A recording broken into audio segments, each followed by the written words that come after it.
Welcome to the Explainer. Today, we are taking a really close look at one of the most widely read books in human history, the Arabic Quran. Now, if you've ever opened a copy, you were probably instantly struck by the incredibly beautiful pages, those intricate geometric designs, and that perfectly flowing calligraphy. But there is actually a secret language hidden right inside this design. What looks like pure stunning art is, in reality, a highly calibrated, completely functional piece of engineering. And that brings us to the absolute core question of our explainer today. The Quran is fundamentally an oral tradition. I mean, the very word Quran literally translates to the recitation. So how exactly do you navigate a text designed to be spoken? How does a seemingly static written document, bound in paper and ink, serve as a dynamic master blueprint for oral recitation and human memory? Essentially, how do you engineer a 1,400-year-old teleprompter so that millions of people around the globe can recite it aloud in perfect unison? Okay, let's dive right into this. We're going on a macro to micro visual tour. We'll start with the anatomy of the page, then move into chapters and verses, look at the art of calligraphy, decode the symbols and navigation, and finally, see how all of this comes together for preserving the oral tradition. So, Part 1. Anatomy of the page. Let's take a bird's eye view. The moment you open the text, you're immediately met with this meticulously structured, highly illuminated layout. Just notice the heavy use of gold, those intricate architectural borders, and the perfectly harmonious symmetry. This dense illumination isn't just there to look pretty, though it absolutely does.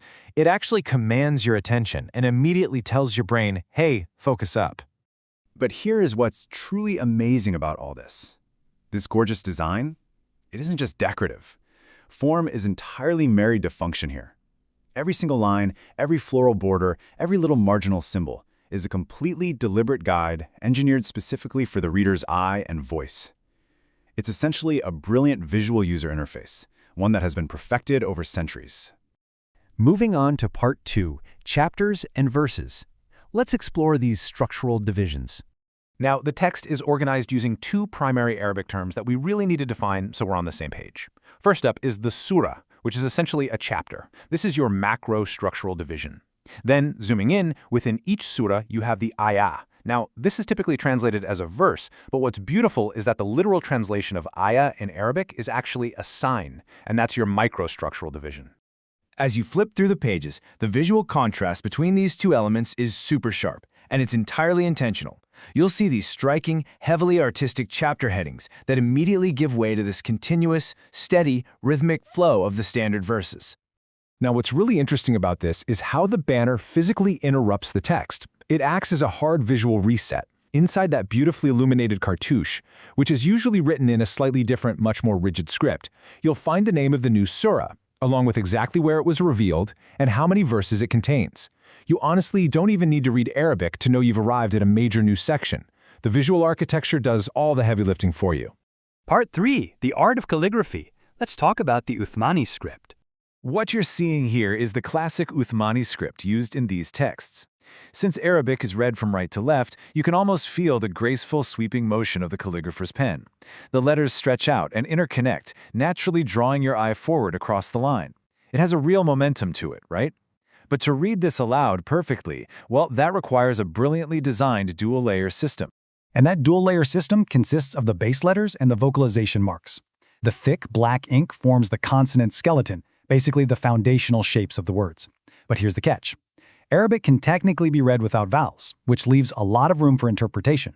To totally prevent that in a sacred text, a second layer of tiny phonetic guides, those little dashes and loops hovering above and below the letters, are added in. These dictate the exact, precise vowel sounds. It's an absolutely genius system that guarantees unified pronunciation across the globe. So whether you're sitting in Jakarta, Cairo, or London, it sounds exactly the same. Which brings us to Part 4, Symbols and Navigation, decoding these visual reading guides.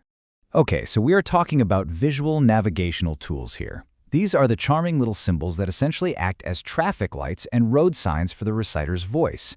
We have these gorgeous golden rosettes that cap off the verses, microscopic markers that dictate tajweed, which are the strict rules of pronunciation, and larger medallions out in the margins that break the whole text down into specific reading fractions.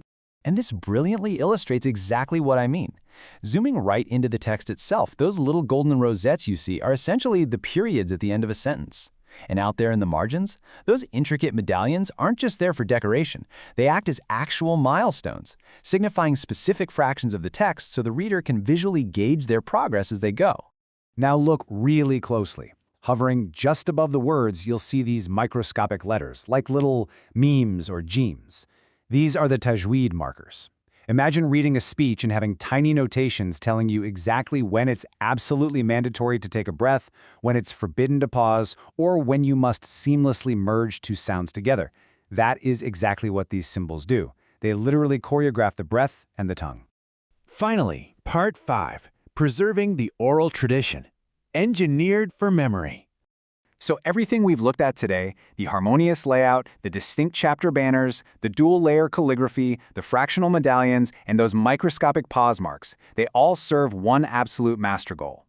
Together, they form a visual architecture engineered specifically to support human memory. This entire layout is entirely optimized for seamless, uninterrupted oral recitation. And here is one of the most fascinating macro structures of this whole text.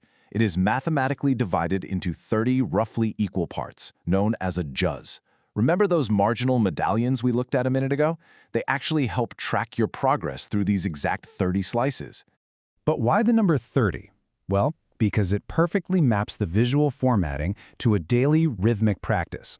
It's perfectly designed so that a person reading one juz a day can complete the entire recitation of the book in exactly a 30-day month.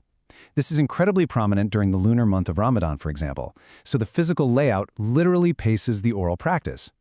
And as we reach the final pages of the document here, you can see that this brilliant, harmonious visual system remains perfectly consistent right to the very end. From the highly illuminated opening pages to these shorter, punchier chapters at the back, the rhythm of the verses, the markers, and the script, it just never falters. It provides a completely stable, reliable mental map for the memorizer from cover to cover. Which leaves us with this crucial summarizing thought. The physical layout transforms a static written document into a dynamic script for oral recitation. This book isn't just meant to be read, it is meant to be performed, and the page itself acts as the conductor's sheet music. So as we wrap up this explainer, I want to leave you with a question to really ponder. Seeing how perfectly this text integrates art and utility to aid human recall, how does visual formatting shape human memory in general? And how might you use structure, symmetry, and visual cues in your own learning practices? Thank you so much for joining me on this deep dive. Keep learning, and always keep looking for the hidden structures in the world around you. Recto.